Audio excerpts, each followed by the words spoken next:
Assalamu alaikum, Bismillahirrahmanirrahim. My name is Hareem. It's my YouTube channel and I welcome all of you. आज हम discuss करेंगे lectureship के political science के most important MCQs तो जो कि आपको सबको आने चाहिए और इनमें से ये कुछ एमसीक्यूज़ हैं। तो टीचर तो आपको पता है, टीचर्स काफ़ी होते हैं, एकेडमीज़ काफ़ी होती हैं, लेकिन टीचर वही सही होता है या वही अच्छा होता है जो आपको अपना पर्सनल एक्सपीरियंस देता है या जो आपको पर्सनल एक्सपीरियंस से करवाता है और जो आपके साथ बहुत फेयर होकर चलता है। ठीक हो गया। आज हम डिस्कस करेंगे पॉलिटिकल साइंस के जो मोस्ट रिपीटेड या फिर ऐसे एमसीक्यूज़ जो कि आपको बैकग्राउंड पता होना चाहिए, आपको इंटरव्यू में पूछे जा सकते हैं क्वेश्चंस। आज हम उनको डिटेल में डिस्कस करेंगे। So I have created a PDF। मैंने एक PDF बनाया है। आप स्टूडेंट्स जिनको ज़रूरत हो तो आप मुझे व्हाट्सएप पे रब्ता करके मुझसे PDF ये ले सकते हैं। वैसे डिस्क्रिप्शन में मैं इसलिए नहीं डाल रही क्योंकि कुछ स्टूडेंट्स उसको डाउनलोड नहीं कर पाते, then it will be a bit tricky for you. तो ये है कि आप मुझे रब्ता करके ना, स्टार्ट में जब वीडियो प्ले होती है मेरी या उसके एंड में बिल्कुल आपको मेरा फ़ोन नंबर शो हो जाता है, तो आप उस पर मुझे डायरेक्टली रब्ता कर सकते हैं। So without wasting our time हमें चाहिए कि हम इस वीडियो को स्टार्ट कर लेते हैं। Okay students, number 1 MCQs is the book Origin of the Family, Private Property and State, which contains an elaborated statement regarding the origin of state was written by origin कहते हैं शुरुआत को। तो आपने बताना है कि कौन सी ऐसी बुक है जो ओरिजिन यानी फैमिली पर बात करती है, प्राइवेट ज़ाती जायदाद रियासत पर बात करती है। तो ये एक एलोब्रेटेड स्टेटमेंट है जिसको बहुत अच्छी तरह इंटरप्रेट किया गया है, जो रियासत के ओरिजिन पर यानी स्टेट पर बात करती है। तो ये किसने लिखी है? सो option number D is the correct. ये ऑप्शन है फ्रेडरिक एंजल्स ने लिखी है। Now move to the next MCQs number 2। According to Marxist का क्या नज़रिया था? Let me tell you one trick कि आप सबने क्या करना है, यू शुड अवॉइड डिस्ट्रैक्टर्स। ठीक है, जितने भी डिस्ट्रैक्ट करने के लिए आपको एमसीक्यूज दिए जाते हैं, 1 हो गया, ठीक है, 2 तो करेक्ट है, C हो गया, D हो गया, इन सबको आपने कभी भी रीड नहीं करना जब आप एमसीक्यूज याद कर रहे हो। You should focus on the question and the answer. आपको हमेशा क्वेश्चन पर, ठीक है, जो आपको पूछा गया है, और आपको आंसर पर फोकस करना है हमेशा।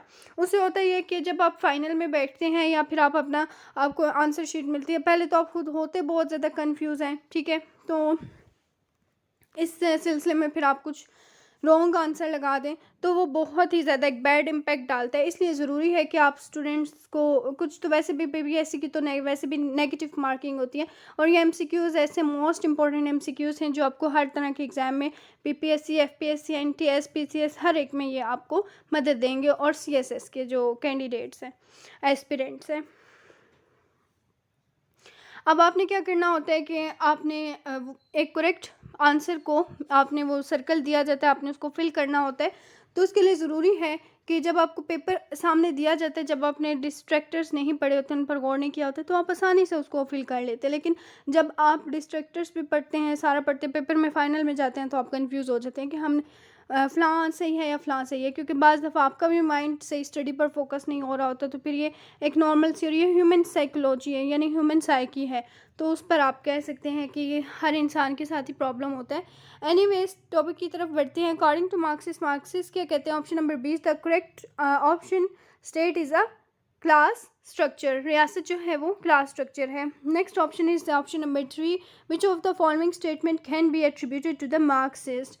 तो आप मार्क्सिस्ट के साथ किस स्टेटमेंट को रिलेट करते हैं? मार्क्सिस्ट ने क्या कहा था? मार्क्सिस्ट जो है वो रियासत को एक इंस्ट्रूमेंट के तौर पे कहते हैं कि रियासत जो है वो माशरे में ना लोगों के साथ ज़्यादती करती है, एक्सप्लॉयटेशन करती है, उनका इस्तेसाल करती है। ठीक है, तो ऑप्शन नंबर 20 का ठीक ऑप्शन है, state is an instrument of exploitation. Next is MCQ number 4, who said that the state is nothing more than a machine for the oppression of one class by another। ये किसने कहा है कि जो रियासत है वो एक ऐसी मशीनरी है जो कि ऑपरेशन मतलब जानेहाना रवैया रखती है एक क्लास का दूसरी क्लास के साथ। तो ये कहा है फ्रेडरिक एंजल्स ने कहा है। ठीक है, you should keep it in mind. और फ्रेडरिक एंजल्स इज़ इम्पॉर्टेंट, इसके मतलब आपको MCQs आ सकते हैं। प्लाटो और Aristotle are also both are also important, और कुछ ऐसे मेन फिलोसफर्स हैं जो कि मैंने स्टूडेंट्स को बताए हुए हैं। एनीवे इस टॉपिक की तरफ बढ़ते हैं। MCQs number 5, according to Marxist, state uses institution like army, police and courts for, ये MCQs मैं अपने स्टूडेंट्स को करवा चुकी हूँ, तो मैं ये जस्ट एक वीडियो जो है अपलोड कर रही हूँ उन स्टूडेंट्स के लिए जो कि चाह रहे होते हैं कि मैम कैसा पढ़ाती हैं या फिर मैम का हम मेथड चेक करें, तो ये मैं सिर्फ उनको दिखाने के लिए वीडियो डाल रही हूँ। नेक्स्ट है आपका MCQs नंबर 5, मार्क्सिस्ट क्या कहते हैं कि इंस्टीट्यूशन जैसे कि इदारे, आर्मी का इदारा हो गया, पुलिस का हो गया, कोर्ट्स हो गया, ठीक है। Option number C is the correct option, promotion of interest of the dominating class. इसका मकसद यही होता है कि सिर्फ और सिर्फ जो माशरे का गालिब तबका है जो कि दूसरों के साथ ज़्यादती करता है उस तबके को प्रमोट किया जाए। Option number 6 is Marxist are in favour of, Marxist किसकी फेवर करते हैं? Option number A is the correct option, doing away with the state, यानी हमें रियासत से दूर रहना चाहिए।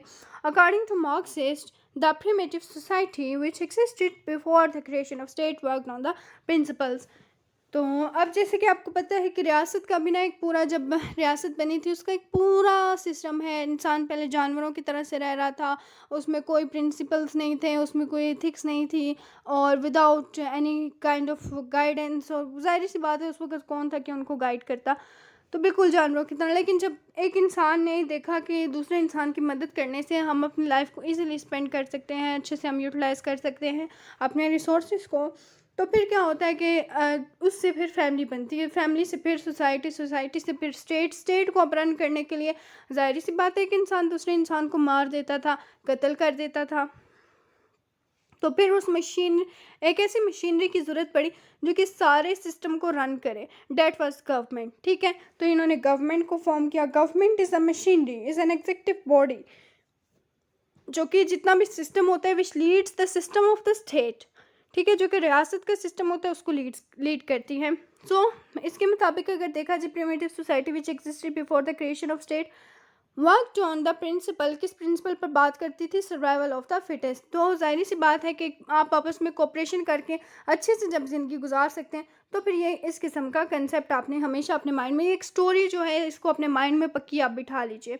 Next MCQs number 8, according to Marxist primitive communism is a period, और प्रिमिटिव कम्युनिज्म ये एक ऐसा टाइम पीरियड था जिसमें हम देख सकते हैं कि जो रियासत की पैदाइश के मुतलिक बातचीत करता था, ठीक है। तो इसका आप सिंपली क्या मार्क करेंगे? Option number D is the correct option, prior to the creation of the state.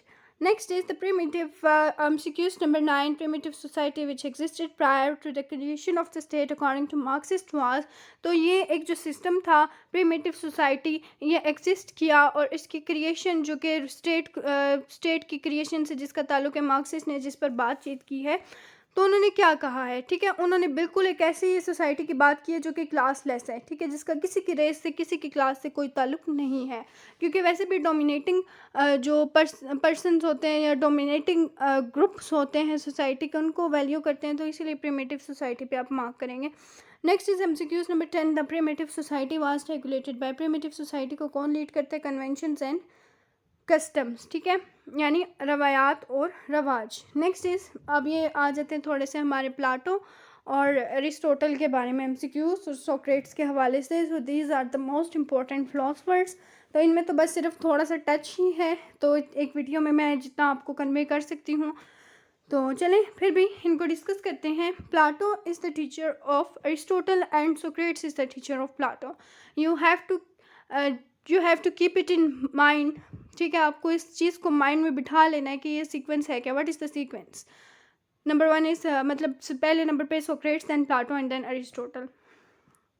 और प्लाटो जब सोक्रेट्स को दिया गया ना जहर का प्याला, तो वो इतना ज़्यादा डिसअपॉइंटेड हो गया कि उसने मुख्तलिफ जो शहर थे उनके दौरे करना, पूरी दुनिया के एक किस्म के सफ़र पर निकल गया और उसने दौरे करना शुरू कर दिए, क्योंकि एक टीचर के साथ एक जो स्टूडेंट होता है उसको तो वैसे भी बहुत लगाव होता है। और आजकल के तो आप बात ही ना करें, आजकल के स्टूडेंट्स की, तो पास का जो दौर था ना वो टीचर की बड़ी रिस्पेक्ट होती थी, और इस्लाम में भी हमारी यही है। Anyways these are the Greek philosophers, हालांकि वेस्टर्न में हमें नज़र आ रहा है कि वो अपने टीचर की कितनी ज़्यादा वैल्यू करते हैं। Anyways, now come to the point. MCQs number 1 is name the ancient philosopher who wrote Republic. Republic एक किताब है, किसने लिखी? So Republic is written by Aristotle. ये भी एक MCQs पूछा जाता है कि Aristotle presented the concept of ideal state in which book, ठीक है, अरिस्टोटल ने अपनी आइडियल स्टेट का जो कंसेप्ट है वो अपने किस किताब में दिया। तो वो उसने किताब जो है उसका नाम रिपब्लिक अल जमहूरिया है, उसमें इसने अपनी आइडियल स्टेट का एक नज़रिया पेश किया था।